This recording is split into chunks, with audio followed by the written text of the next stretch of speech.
দেখো বন্ধুরা, ওর বাবা একটা ডিউটি করে এসে আবার আরেকটা ডিউটি করছে। মেয়ের একটু শরীরটা খারাপ, তার জন্য ওর বাবা চলে এসছে ডিউটির থেকে। আর ও এখন আমার কাছেও থাকবে না, ওর বাবার কাছে এইভাবে থাকবে। ঘুমাবেও না, কাঁদবেও না, কিন্তু এইভাবে থাকবে চুপ করে। দেখো কত সুন্দর রয়েছে বাবার কাছে,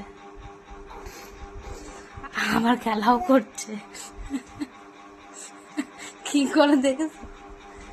এখন কটা বাজে দেখবা? রাত এ দেখো 2:02 বাজে। এখনো আমার মেয়ের চোখে কোনো ঘুম নেই।